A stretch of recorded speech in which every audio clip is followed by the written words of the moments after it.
Bueno, buenas tardes a todas y todos. Continuamos con las sesiones relacionadas con las investigaciones en la Antártica. Hemos tenido una tarde llena de presentaciones muy interesantes sobre diversos tópicos, tal como ha sido la tónica de todo el Congreso. Y ahora nos corresponde escuchar entonces una charla muy importante de un personaje muy importante en lo que es la investigación antártica, y es para nosotros un honor y un placer tenerlo aquí con nosotros.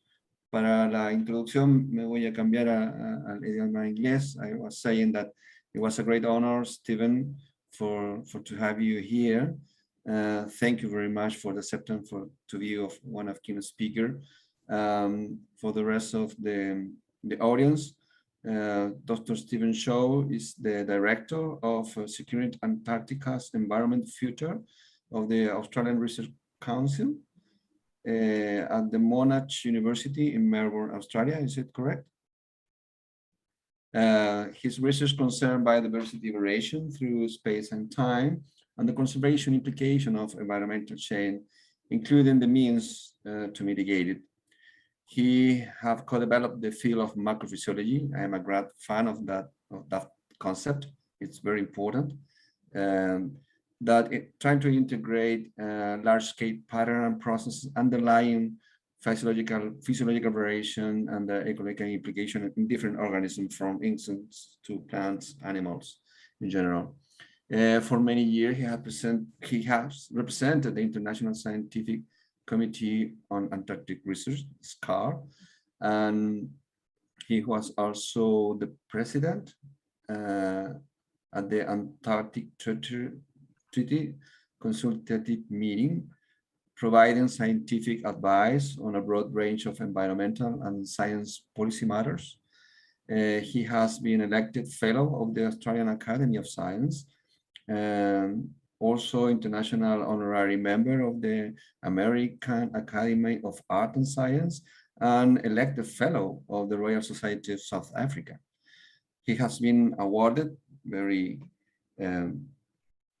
important awards, such as the French Republic medals on the 30th anniversary of the Madrid Protocol, the SCAR Medal for Excellence in Antarctic Research, and the inaugural Tinkermouse Prize for Science and Policy in Antarctica, and the South African Antarctic Gold Medal.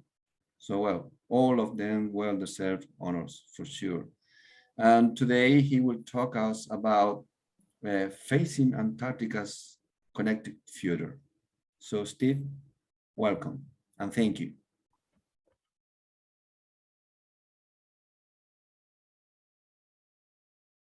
Por la invitación.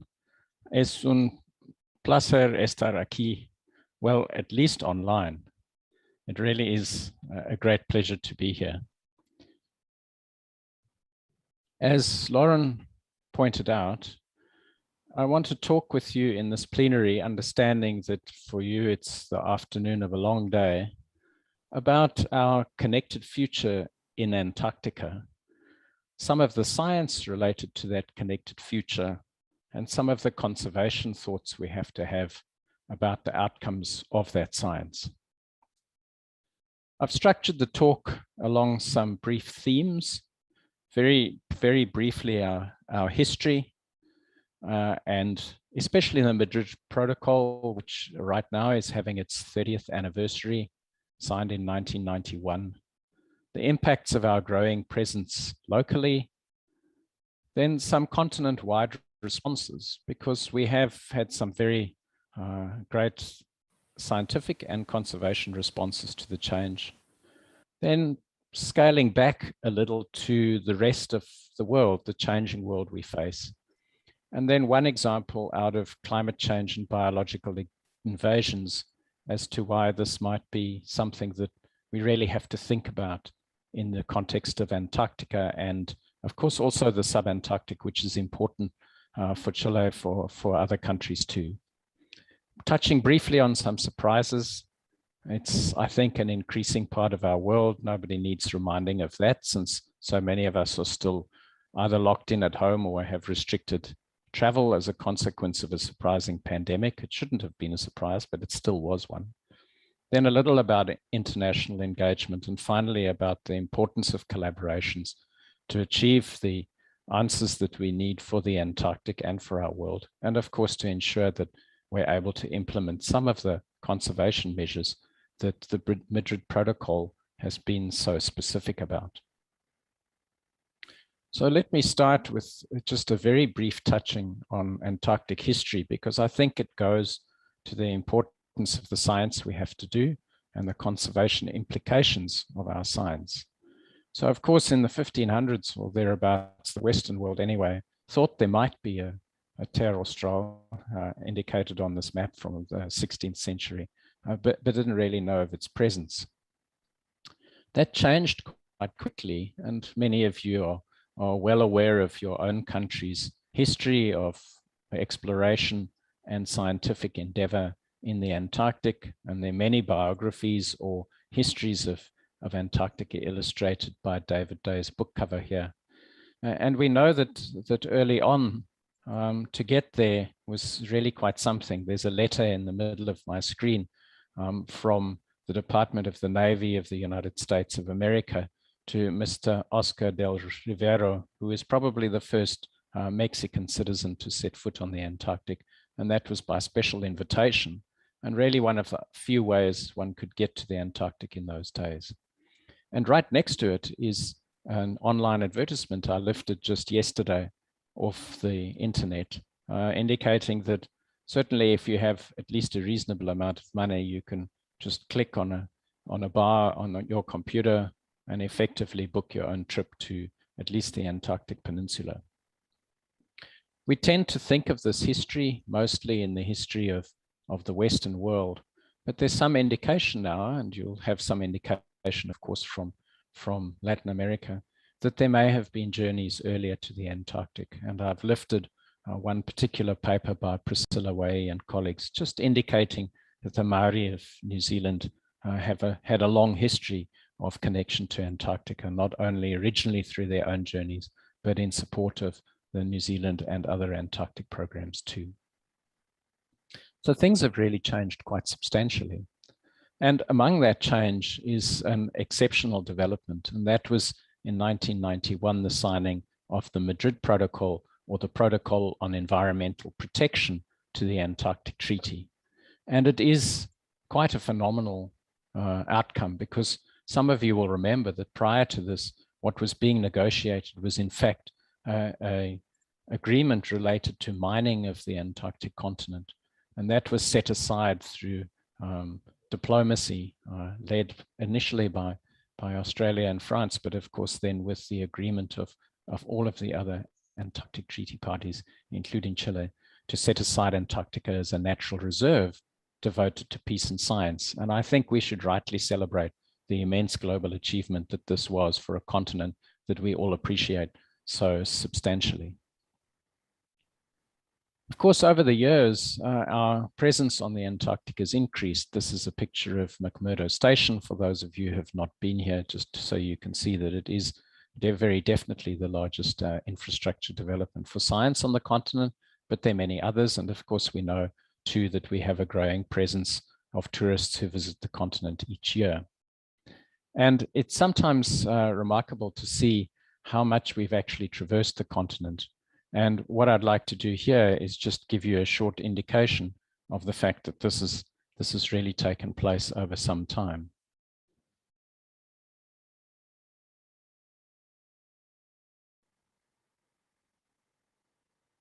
I'm just having a bit of a struggle. The movie should run in a moment. There you go.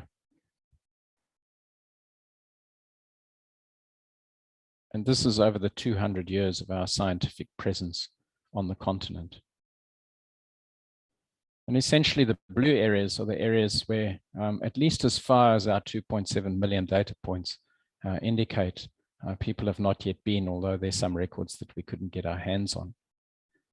And if you look at this map, when you present it as a single still figure, many of you will think that the red dots, of course, relate to Antarctica's ice-free areas, because they, in fact, are so well aligned. But those are historical human activity records for the last 200 years, with the lines being significant traverses that have taken place across the continent.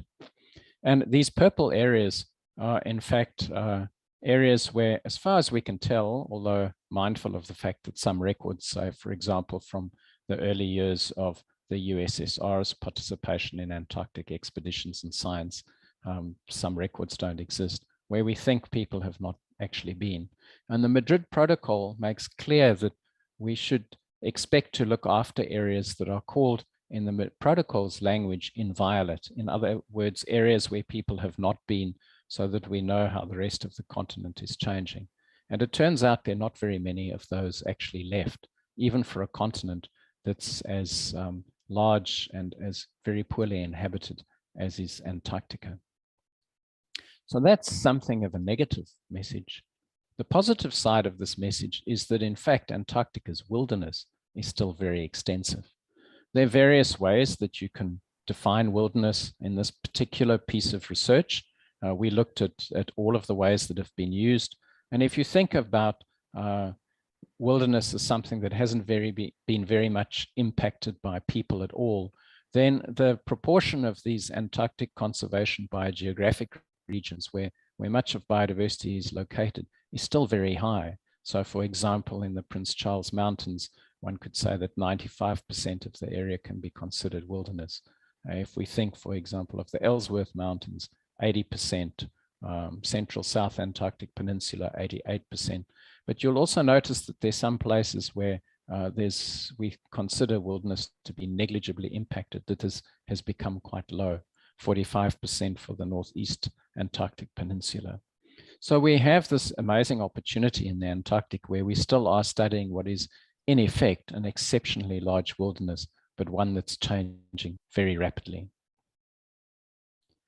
One of the things that doing research in our modern world, where one can accumulate huge amounts of data through informatics approaches, one of the benefits is that we can start asking questions in ways that we couldn't before. And one of the things that Annex 1 of the protocol that has to do with environmental impact assessment is really concerned about is cumulative impacts. And I'll discuss those a little further on, but these are impacts that are repeated through time or are of multiple different kinds. And if you have a great many records, you can start getting an idea of where the very high impact sites are. So not only can you tell where people have been, but one can tell where there's been much activity. And of course, it will come as no surprise to any of you that these places are along the Antarctic Peninsula and, of course, in the Ross Sea area towards the McMurdo Dry Valleys. And there are a few other parts of Antarctica that have been very heavily used, either for science or for tourism. Of course, the protocol did something extraordinary too. It established a committee for environmental protection to advise the Antarctic Treaty Parties on what steps they might have to take to protect the Antarctic environment. And when one is doing research on the natural environment, much of it is exploratory research, as it well should be, but much of the research can also provide great information to help decision makers, for example, in the Antarctic Treaty consultative meetings and their advisors, in this case from the Committee for Environmental Protection, to come to some decisions. And I want to give you some illustrations of the kinds of science that might be of assistance that we can continue to do on the continent. So let's think about Annex 5. Annex 5, for those of you who don't know the protocol very well, is all about protected areas. So it's protecting areas of land and including areas of ocean for conservation. It's the same as a national park or similar in whatever jurisdiction or country you're living in. And Annex 2 is about protecting species and, of course, preventing things like biological invasions and so on. So if you think about Annex 5, one hears a lot about marine protected areas and ASPAs and so on. Marine protected areas are increasing. The ASPAs are actually quite static. So while there's a lot of focus, and as rightly there should be, on marine protected areas around the continent, the Ross Sea being such a huge success, and others being proposed along the Antarctic Peninsula, of course, and in the Weddell Sea and in East Antarctica. Terrestrial area protection has actually not changed very much over the years. Of course, it's a slightly smaller area, but you can see that the line has almost been level. And I'll get to a moment about Annex 2, which has this provision for specially protected species.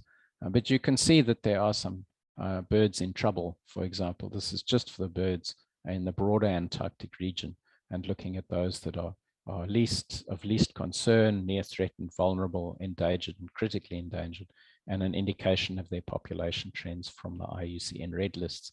And you'll see that there is actually some work to be done under Annex 2. So let's think about Annex 5 for a moment and ask ourselves, what do ASPAs look like? So if you imagined Antarctica not as a jointly governed international space, but if you said, let's pretend for one moment that it's a country like Australia or New Zealand or South Africa or Chile, how well does it do area protection? In other words, of those conservation biogeographic regions, those ice-free areas that are very different biologically, how well are we doing if we compared that to the national park estate elsewhere on the planet? And it turns out, if you look at making sure that each area has the same kinds of representation and that those areas are well represented in protected areas, then you find Antarctica is actually in need of a great deal of work. So while we have a very good ASPA network, as our activity from all sorts of sectors, tourism, for example, science in some cases, increases, the question is, are we looking after the areas that we really want to look after? And the answer is we could probably do a better job. One of the things that was fascinating about this work led by Justine Shaw was that it turns out that where we place our ASPAs is, not surprisingly, if you look at this lower figure, quite close to our research stations. And that may well be because, of course, the ASPAs include some historic sites of scientific interest, and they include a variety of areas that we know quite well. So they're very close to our stations, but they also turn out to be very close to the sites that tourists prefer, much closer than you would expect from a random draw model. So we need to really rethink what we can do here. And of course, what's quite useful is the kinds of biological information that's being gathered by various groups, including from among yourselves, provides us with the data and the information we need to at least advise decision makers that we have some options, that protection is not quite as difficult as it seems. And of course, even when we are thinking about making sure that those protected areas work well, how we have to revise management plans, we have some amazing tools coming to our disposal through genomics, through remote sensing, through drone-based remote sensing, all of which can make our lives from a research perspective and conservation perspective so much easier. I want to give you one example of area protection that's based on species. So a lot of area protection in the Antarctic refers to ecosystems. So it refers to either the conservation biogeographic regions or colonies of unusual assemblages of birds or mammals and special habitat types and so on. But there's this category that says the Antarctic Treaty Parties should look after the types. So for those of you who are not in biology and you're wondering what types are, every time a new species is described, one individual specimen, literally one individual specimen that can be placed in a museum or in a herbarium, is designated as the individual that represents that species best. And it has a location from where it was collected. So you could imagine, for example, it could be a skin of an Adelie penguin that was collected from the peninsula. It's in a museum and it's considered the Adelie penguin. It's a strange system, but it's the system that we live with since Linnaeus came up with the way in which we name species. And the Madrid Protocol says that the Antarctic treaties should actually protect these localities that types were collected in. And it turns out that there's actually not been a very good record of where these are. So we looked across all groups, mostly of the metazoans. We weren't looking at bacteria or cyanobacteria or other single-celled organisms or viruses, for example. And we looked at lichens and mosses and mites and rotifers, tardigrades, nematodes, and of course vertebrates too, and along with just the 2 vascular plant species, and thought, how many of the type localities of the species we know from the continent are actually described south of 60? Some are described from north of 60. There's species of moss, for example, that occur in the Antarctic that also occur in the Arctic and were described first from the Arctic and later discovered in the Antarctic. But we have a fair quantity that have come from the Antarctic region. And the second thing that's a bit of a challenge for us is that in some cases, if they described most recently the species, then you have very accurate locality information. So somebody will obviously often give you a GPS point down to decimals of a second, saying this is exactly where we collected the specimen.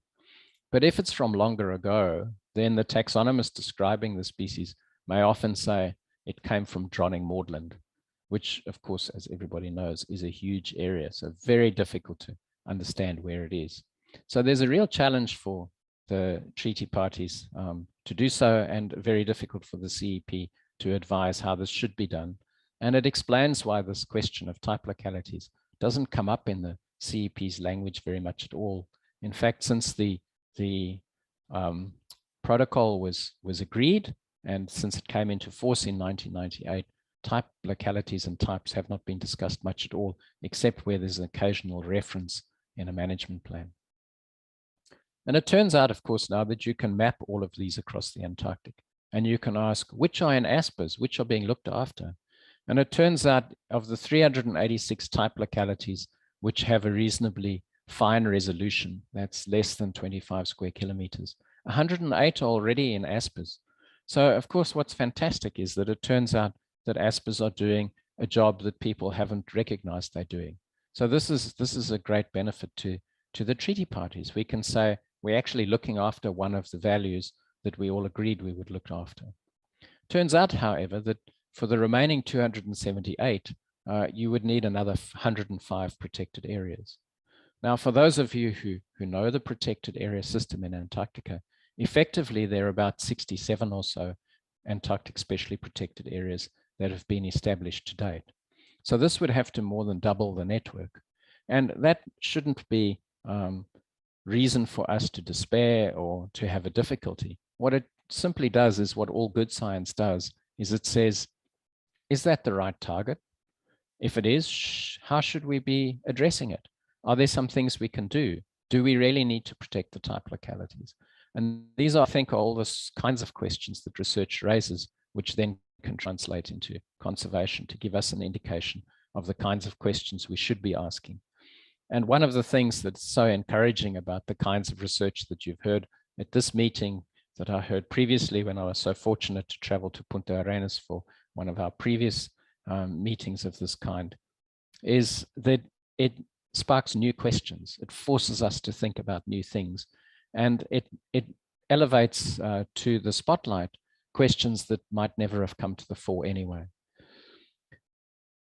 So that gives you an indication of Annex 5 questions. I now want to switch to Annex 2. That's about specially protected species. And I've contrasted two graphs, a graph and a picture on this slide. So the first graph is of the IUCN red listed birds. You can see there's some are critically endangered, some are endangered. And then Annex 2 has a provision for specially protecting some Antarctic species so that we have a management plan. We really look after them well. And at the moment, there's only one species on this list, and that's the Ross seal. And the Ross seal was put on the specially protected list when the protocol came into force, transitioning from something that was called the agreed measures on the conservation of fauna and flora. There were previously also Antarctic and subantarctic fur seals on the list, but they were removed in about 2005 because their populations were increasing so quickly. So the Ross seal remains. It may well be in need of a special protection, but there's no plan for its special protection because of those of you who have worked or been lucky enough to see Ross seals, you know that they're really quite a difficult species to examine, although satellite remote sensing may now be helping us to solve this problem. The question you might ask, though, and it's the one that I asked myself, was if we have so many IUCN red-listed birds for the region, why aren't some of them on the Antarctic specially protected species list? And there's a great example that springs to mind here, and that is emperor penguin. So the emperor penguin is on the IUCN red list as near threatened. And this was the last assessment you can see is very recent. It's the 28th of August, 2019. The assessment was global, and they indicated that although the population trend seems to be one of decline, one needn't actually increase it to any particular status other than near threatened. So something to pay attention to. It's certainly not of no concern. It is a species to worry about, but this is what the conclusion was. Now, just recently, and you'll see this was published in 2020, just recently there's been some discussion led by researchers such as Stephanie Genouvrier, Phil Trauthan, and a whole bunch of colleagues about whether this is the correct assessment. And I would like to run this short movie for you now that is actually a short cartoon movie produced by Stephanie Genouvrier for the work that she produced in Global Change Biology just last year. And it gives you an indication of what the prognosis is, what the forecast is for the health of emperor penguin populations around Antarctica into the future.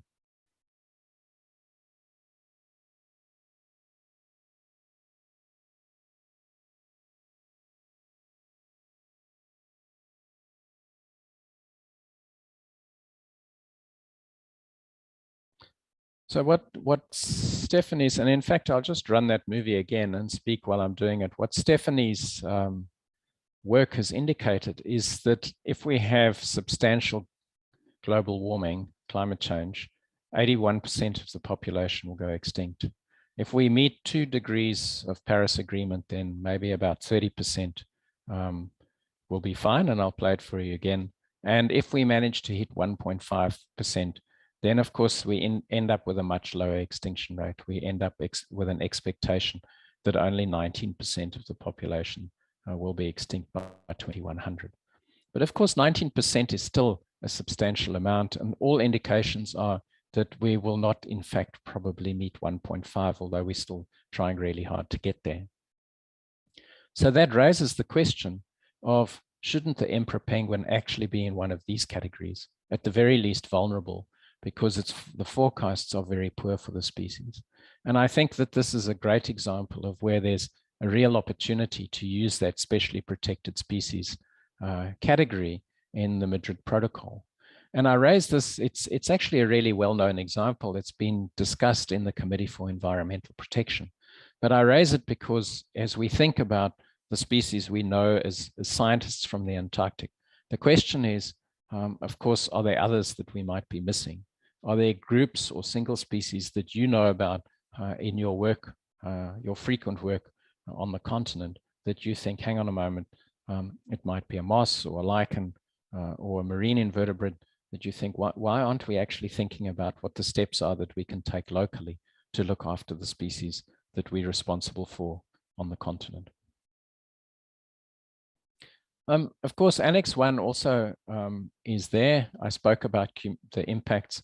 And one of the things we need to think about is, how do we measure them and what kinds are they? And again, there's some really important ideas to be discussed in the scientific world and how we make them work together.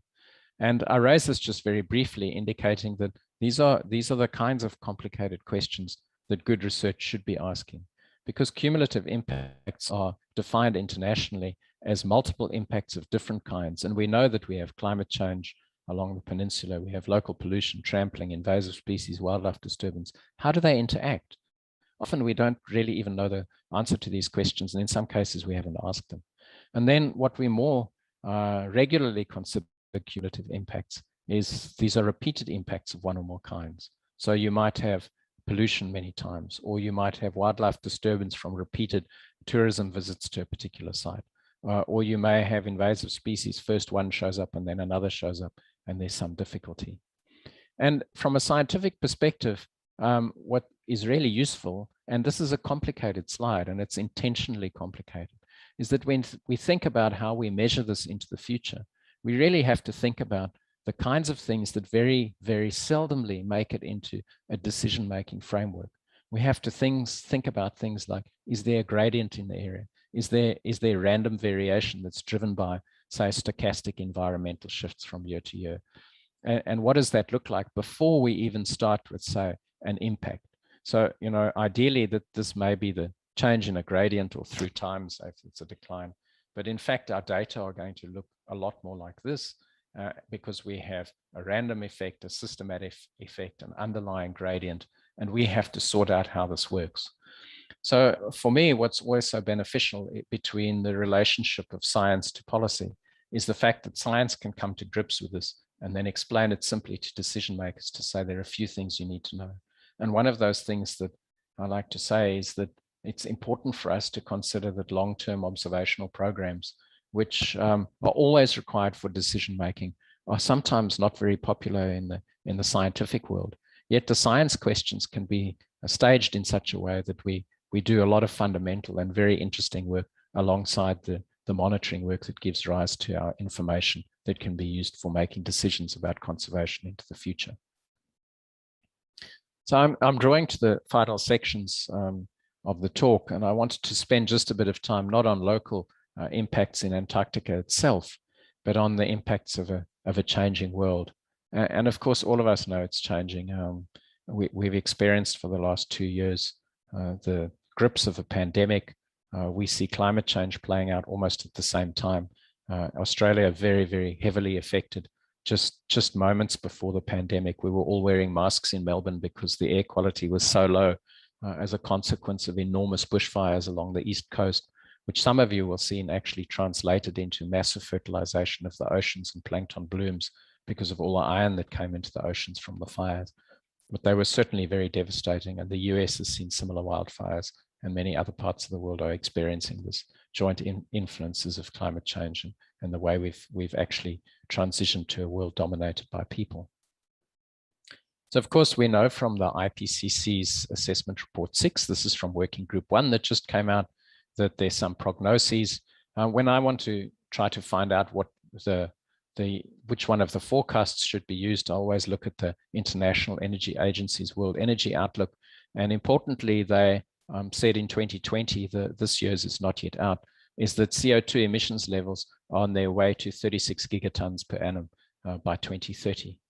And if you turn to the IPCC's report scenarios, these are the scenarios. This is all taken from the most recent report in the summary for policymakers. You can see their various scenarios. They're new, they're different to the representative concentration pathways that we used previously. You can see there these low end things, SSP 1 to 1.9, and there's this really high end one of 5 to 8.5. And if you look at what the International Energy Agency is forecasting, then basically it's suggesting we're sitting on this orange line at the moment. Of course, it could change, and that's what the plan is with COP26, is to push it this way. But at the moment, we're sitting on the orange line. And if you look at that, the implication is that we'll sit somewhere between 2 and 4 degrees global warming by 2100.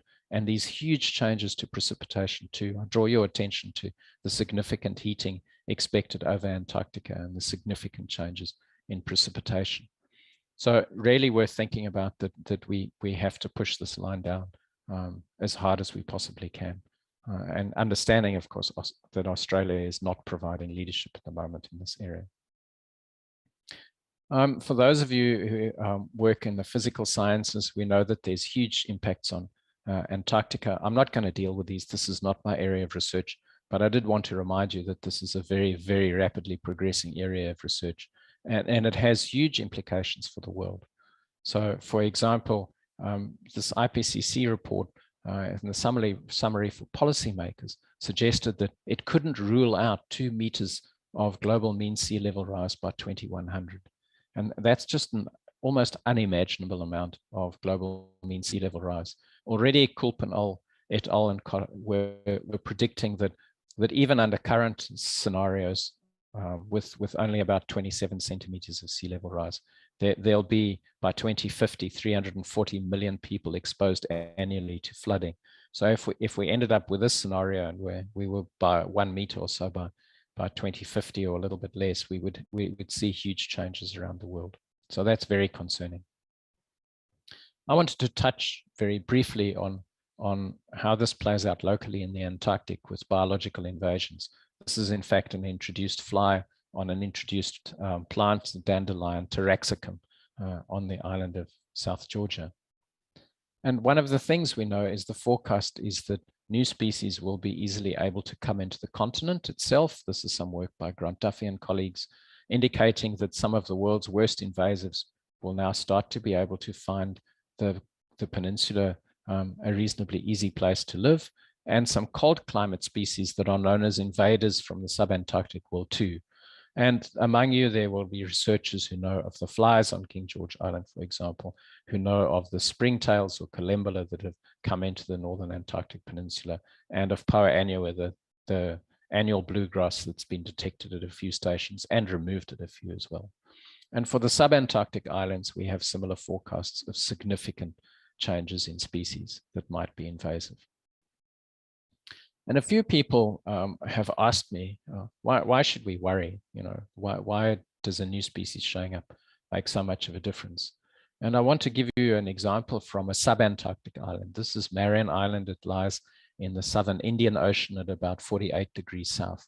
And we had a very long-term program of trying to work out what house mice were doing. And it turns out that they were having an enormous effect on indigenous insects. So mice mostly eat insects and they also eat seeds. And you can see these very large declines in the abundance of weevils, of moths, all indigenous species that are being eaten by these mice.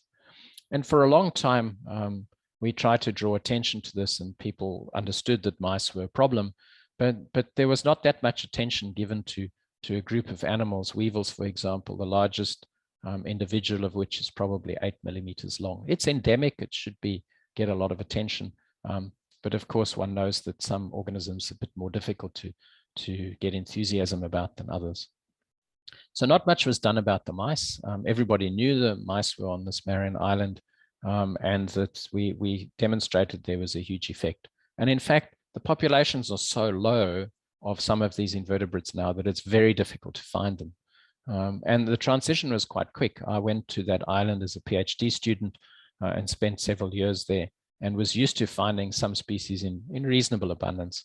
And by the last time I went, which was in 2016, many of the species were extremely difficult to find. So again, not much was done, but what you might think is that if mice are starting to run out of food, what might the mice do next? And the answer was totally unexpected. And if you are upset easily, I would not look at the next slide. So what the mice did is they did what any other animal would do, is they switched prey. And in this instance, the mice started eating albatross chicks alive. So these two papers from Peter Ryan's group at the University of Cape Town and this picture from Stefan Schoonby illustrated very well. What happened is that mice started eating albatrosses alive. The albatross chicks are not used to mouse predation. They have no way of resisting it. And now it appears that mice are now starting to attack adult albatrosses. So even large birds that should be capable of getting away are prone to mouse attacks. So we had this enormous change. And of course, it was a little unexpected and not much was done while invertebrates were simply the consequence of the invasion. But you can see that, of course, perhaps if one had done some network analysis as a good food web specialist, one may have been able to predict this outcome.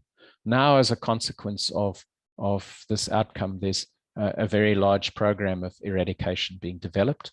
Of course, you'll know that there have been some successful eradications of rodents on Macquarie Island in the Australian sector, on islands of Auckland Island in the New Zealand subantarctic. There's been some work done on South Georgia for eradications of rodents. And Gough Island, which is a little more northerly in the Atlantic, has also now just had a big eradication program. And there's funding being developed now to do the same on these islands. But again, a very useful illustration that we can have some tremendous surprises from the interaction between biological invasions and climate change. And I've put up this complex diagram that comes from Melody Begioch and Walter Jetz, because from a research perspective, actually, we have some extremely useful tools. And that's one thing that I've tried for a long time to encourage my colleagues to think about is that when we work in other systems, in our home countries and elsewhere, we're actually able to bring that knowledge to the Antarctic perspective. And often there's a little bit of a misalignment between, say, the treaties work, which is separate from the UN, and the UN's work. But if we follow some examples from the UN, it's really helpful to think about, what do we want to do? What do we want to tell our politicians and decision makers? That, we need to, here's a target that's being set in motion for the world. And all of those signed up to the convention will try to meet this target. And then there's all the science we can do to understand it. How do species spread? Have we got the data? Can we predict the pathways? Do we know what's being impacted? Can we tell the story so that we get good management? And I think these sorts of very straightforward interactions between data, indicators, and policy are very useful to develop both in a national and an international conservation perspective, but also for the Antarctic. And I think so often that we have so much to learn from each other, from the Antarctic back to our own countries and from our own countries back to the Antarctic. And for me, this is a very useful indication of the way we can do so. The last few slides, I don't have much to say here, except that we create surprises for ourselves as a consequence of climate change and a consequence of our own actions. So I'm thinking here of many of you will have experienced this very warm summer in the Antarctic. In fact, I was along the Antarctic Peninsula in February 2020. It was just about the last international trip I did before the Australian government shut the borders, and then the Victorian government essentially told us all to stay at home, which we still are. We've been at home for 248 days. And effectively, it was extreme heat wave. So that's something we really have to think about as scientists. How do we prepare for these surprises? Can we document what's going on? Are we ready to document them? And then we have these other activities that are really human driven. And the one that's captured my imagination is the fact that seabed mining is now really starting to take off. And it's something we have to think about because, of course, international waters also extend to the Antarctic. There's no indication of seabed mining there now, of course, and with south of 60, that's unlikely to happen because of the protocol. But we still have to think about the consequences for north of 60 degrees, whether this will take place and what the pressures would be. And are we prepared to understand what's going to happen as researchers? In part, I think the importance of the Antarctic, both the species it has, the insights it can provide from science, and of course its effect on the world through sea level rise and through changing climates, because you'll know probably better than anybody else that the Antarctic climate and the climate of Latin America are not disconnected. They're very firmly related. And it's true in Australia as well. So changes on the Antarctic continent actually have led to significant changes in the weather on our east coasts, including those large heat waves. And one of our real opportunities is to talk to the rest of the world about Antarctica, to make sure that it understands that this is extremely important, that our research is not about Antarctica, it's about our planet. It's about Antarctica's role in our planet. It's about the special parts of Antarctica. And most significantly, it's about the fact that it will affect everything. So in this strategic intelligence briefing that I've downloaded here, we worked with the World Economic Forum's intelligence unit to indicate how Antarctica is connected to the rest of the world. And you can see, of course, it's connected to Latin America, as I just mentioned. So that's firmly in position there. It's connected to Green New Deals because, of course, if we have huge amounts of sea level rise, it'd be very difficult to get these implemented without huge cost. Coastal real estate, it's connected to. It's connected to justice and law, values, global governance, mining and metals, biotechnology, oil and gas. These are all things that will affect or are affected by the Antarctic. And the more we can get messages out of this kind within our countries, within our neighborhoods, within our cities, the better off we'll be. It takes a bit of work, but it can be done. And it's remarkable if you put some energy in the extent to which others are prepared to help you to make this understanding work. And we will not be able to do this without large-scale collaborations. So you'll notice that I was introduced by Lauren very nicely as looking after this new research program that runs for 7 years, is very significantly funded by the Australian Research Council. But there are others too. There's BASE that's just been funded as a Millennium Institute organization. There's the New Zealand Antarctic Science Platform. I chose three major projects in the Southern Hemisphere just as examples, but there are many others. And all of these speak to SKY's major programs that are about sea level rise, about predicting climate, about what we'll do about biodiversity.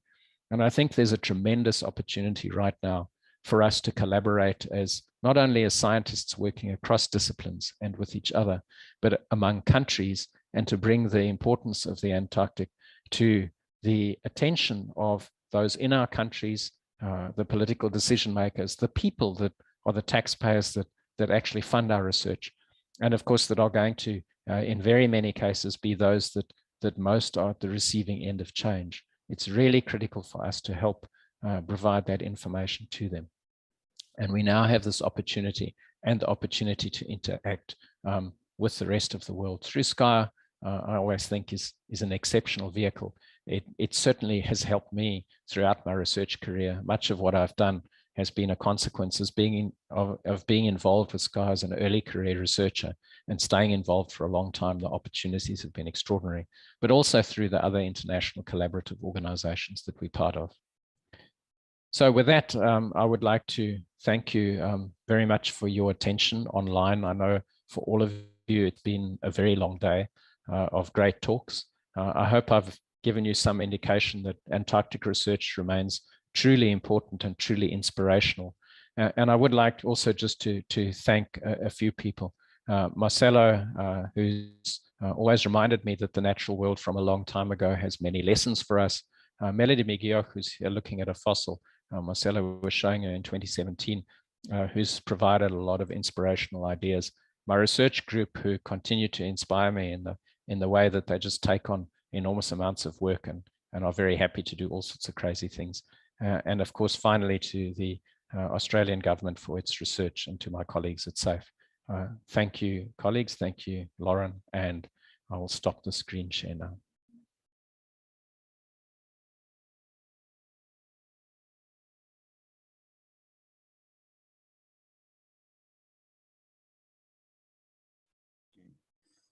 Thank you, Stephen, for this inspiring talk. Absolutely inspiring.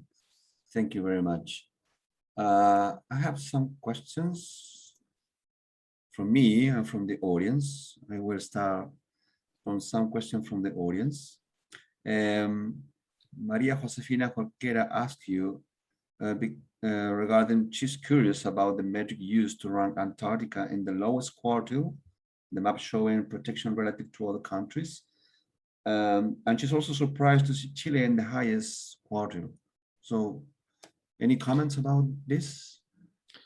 Yes, so this work was led by and done by Justine Shaw, and it had a couple of components. So it asked, how well was their representation of each of the ASPERs in the Antarctic context in the protected area network. So how much area was actually included? And then the second question was, how was each of the ecosystems relative to each other? So that's, was there a lot in just one ecosystem of protection and then very little in the other, as in almost a Gini coefficient that was used, which is a disparity between rich and poor.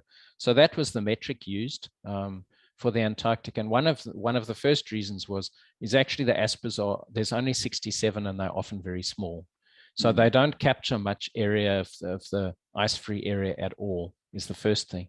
And then often they are located in specific areas. They're quite a lot on for example, on the Antarctic Peninsula, very much fewer in East Antarctica. So there's a real disparity in the ecosystems that are looked after. I couldn't tell you the answer to the Chile question, but I'm happy to, if somebody thought, hang on a moment, this is not the case, I can refer you to the paper, or I can send Maria the paper she can have a look at. Yeah. Very, very important to think about that. Yeah, absolutely. I have a question related with the example that you give about the IUCN criteria. Well, not criteria, it's the example that you give with the penguin. I was thinking that according to the IUCN criteria, the emperor penguin is just near to threatened. And according to your example, should be higher ranked in terms of priorities for conservation.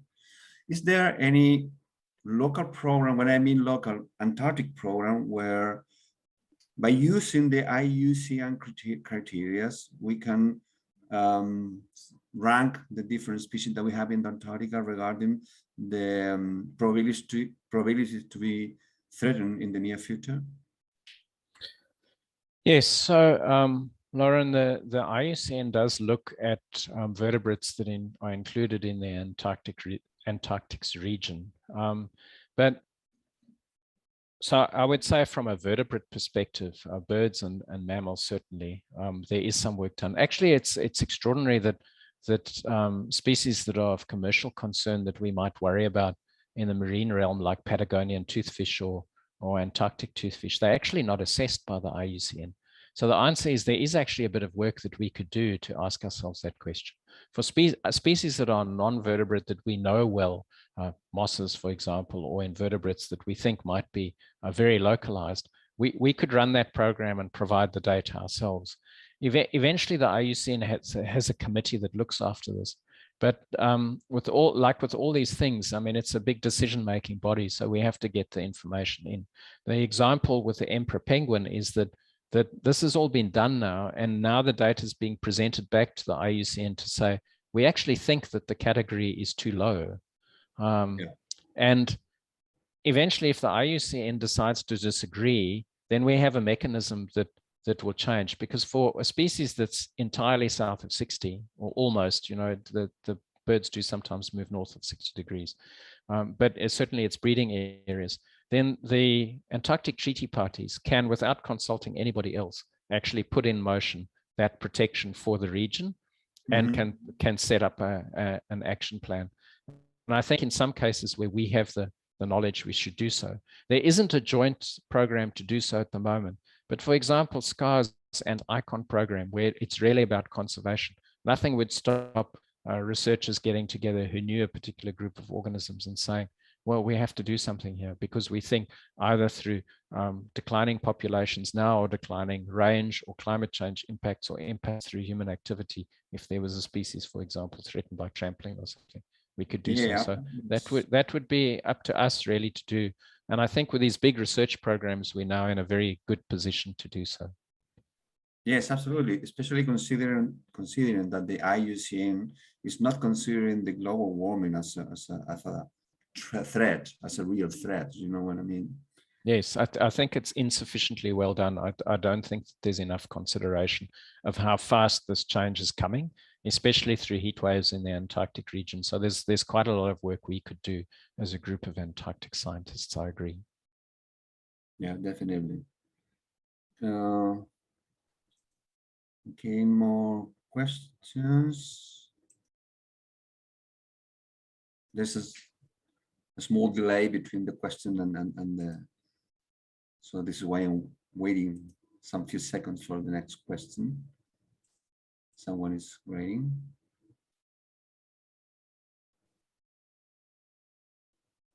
Okay.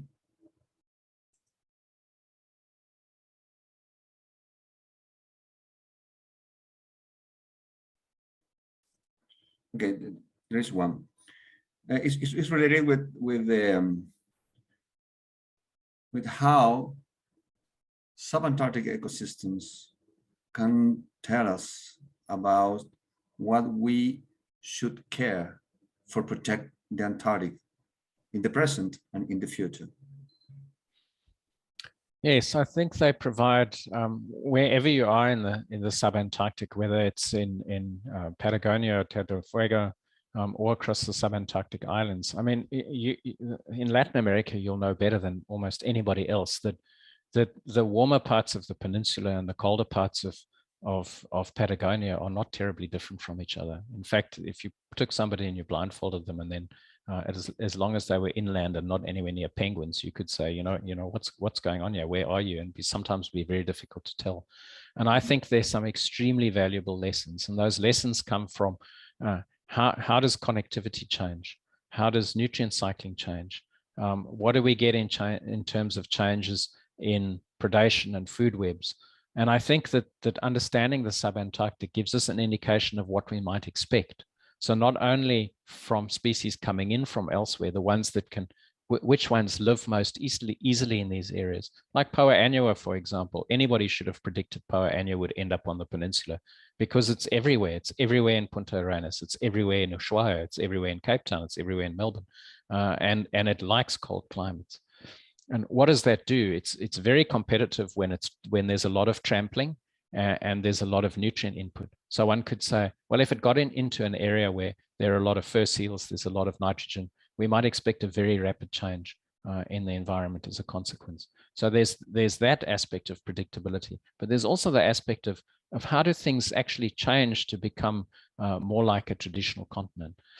So if you go to the peninsula, often you're very close to the coast. There's lots of bird influence. There's lots of green material, and it's a very organic kind of photosynthesis-driven ecosystem. Classical ecosystem driven by photosynthesis. But as soon as you get into a little more difficult place, then the ecosystem changes.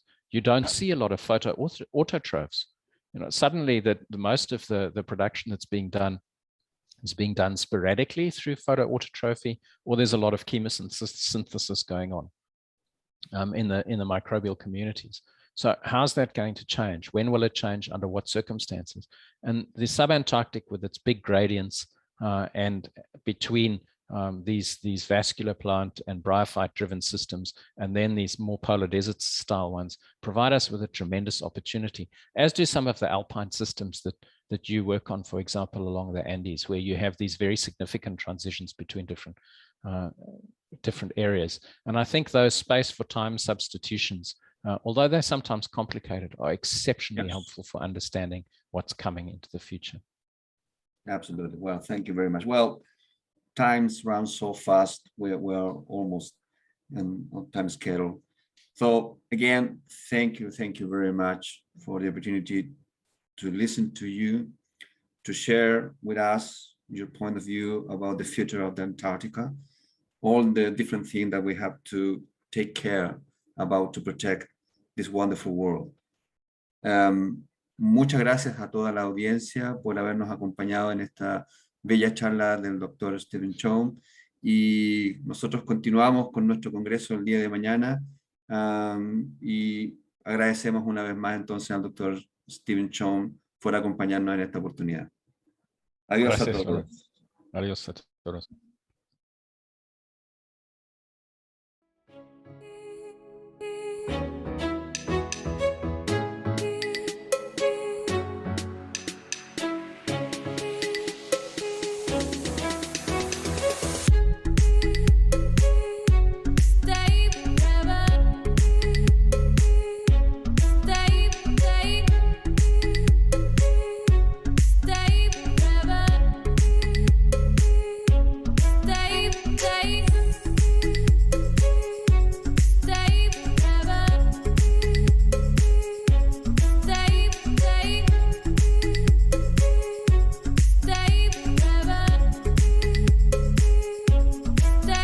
Never